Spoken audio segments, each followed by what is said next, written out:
In a forest where the animals had lived together long enough to know each other's strengths too well, a race was announced. The distance was clear. The terms were simple. The finish line was the great oak tree at the far edge of the meadow. Every animal in the forest knew, before the race had begun, exactly who was going to win. The rabbit was the fastest creature there had ever been in those woods. Quick, light, effortlessly built for speed, and everyone knew it, including the rabbit. The tortoise arrived at the starting line slowly, which was the only way the tortoise arrived anywhere. The rabbit watched it approach with the patient amusement of someone watching a situation that is not a competition. "I'll give you a head start," the rabbit said, generously. The tortoise looked at the rabbit. "I don't need one," the tortoise said. "I need only to begin."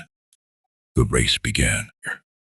The rabbit was gone in seconds, a streak of motion that the watching animals could barely follow with their eyes.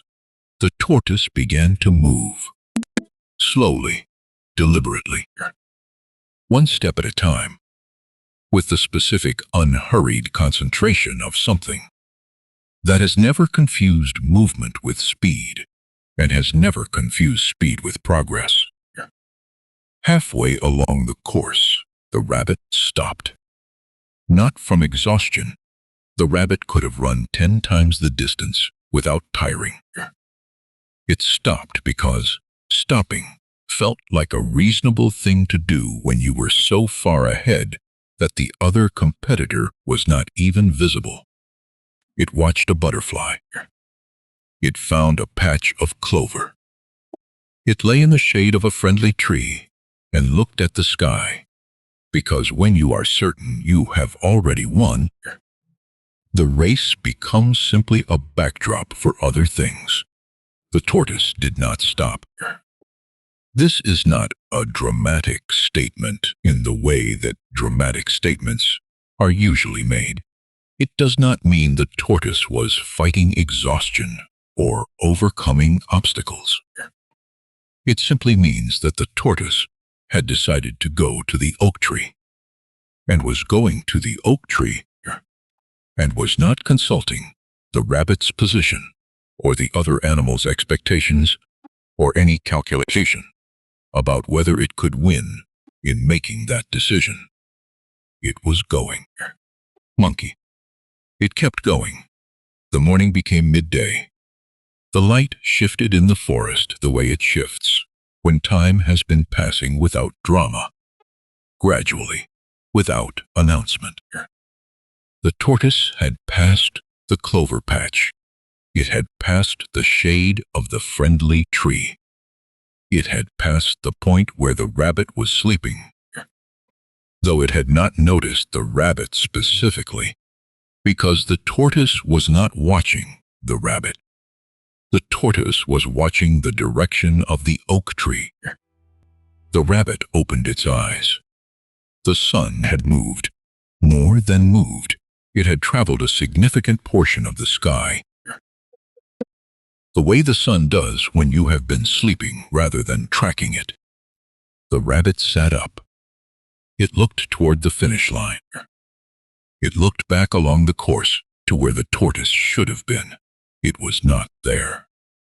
The rabbit looked at the sky again, with the specific expression of someone who has just understood that certainty was not the same as preparation. The rabbit ran. Not the easy, showing off run of the race's beginning. The real run. The run that uses everything. The run that arrives when something has become suddenly and completely serious. It ran faster than it had run all morning. Its legs found a gear they had not needed until now. And in the distance, through the trees, it could see the great oak, and in front of the great oak, slow and deliberate and almost there, it could see the tortoise. The oak tree was close now. for the tortoise. Close meant something different than it meant for the rabbit. It meant another set of the same deliberate steps that had been carrying it since the morning.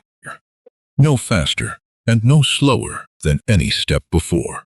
The rabbit was gaining. The rabbit was always going to be gaining. It was built for gaining.